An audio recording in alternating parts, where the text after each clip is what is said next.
Beedi company YouTube మిత్రులందరికీ పేరు పేరున నమస్కారం. అయితే బీడీ చేసిన చాలామంది 10 సంవత్సరాలు గడవంగానే నాకు పెన్షన్ వస్తుంది అనే భ్రమలో చాలామంది ఉంటారు. దయచేసి ఇది చాలా గమనించాలి. అటెండెన్స్ని బట్టి ఫ్యూచర్లో పెన్షన్ రావడం జరుగుతుంది. 10 సంవత్సరాలు చేస్తే కాదు, ఇంకెక్కువనే చేయాలి. ఒకవేళ కంటిన్యూగా చేస్తే మాత్రం 10 సంవత్సరాలు చేస్తే పెన్షన్ రావడం జరుగుతుంది. 10 సంవత్సరాలు చేసి వాళ్లకు 50 సంవత్సరాల వయసు కలిగి ఉండాలి. ఆధార్ కార్డులో, పిఎఫ్ కార్డులో 50 సంవత్సరాలు కలిగిన తర్వాత రాజీనామా పెట్టుకుంటే ఆ పిఎఫ్ డబ్బులు వస్తాయి, అట్లనే సీనియర్ డబ్బులు వస్తాయి. దాంతో పాటుగా ఈ పెన్షన్ కూడా రావడం జరుగుతుంది. అయితే పెన్షన్ కూడా 50 సంవత్సరాలకు ఆ గవర్నమెంట్ ఆ ఇయర్లో ఎంత పెన్షన్ మంజూరు చేసిందో అంతవరకే రావడం జరుగుతుంది.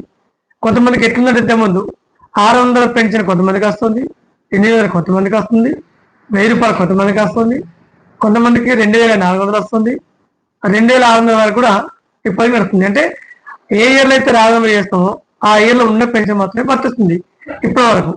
కాబట్టి దయచేసి అటెండెన్స్ ఎక్కువ పడాలి. ప్రతి నెల పడాలి అంటే వీళ్ళు కష్టంగా చేయాలి. వీళ్ళు చేసే ప్రయత్నం చేసుకోవాలి.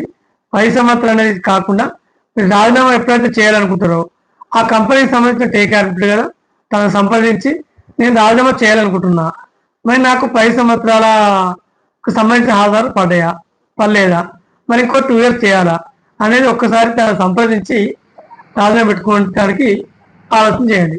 మీరు ఎవరిని సంప్రదించకుండా 10 సంవత్సరాలు నిండే కదా అని రాజీనామా చేస్తే పెన్షన్ రాకుండా చాలా మంది ఉన్నారు. నాకు తెలిసిన వాళ్ళు కూడా 15-16 సంవత్సరాలు చేసిన వాళ్ళకు కూడా పెన్షన్ రాకుండా బాధపడుతున్నారు. ఎందుకంటే వాళ్ళు నెలకు 2000-3000 బిల్లు వేసి పక్కకుంటే బయట 2 లేదా 4 ఆధార్ పడతాయి. ఇట్లా ఆధార్ ఉండాలంటే 20-25 చేసినా కూడా పెన్షన్ రాదు. కాబట్టి దయచేసి రాజీనామా పెట్టేటప్పుడు కంప్లీట్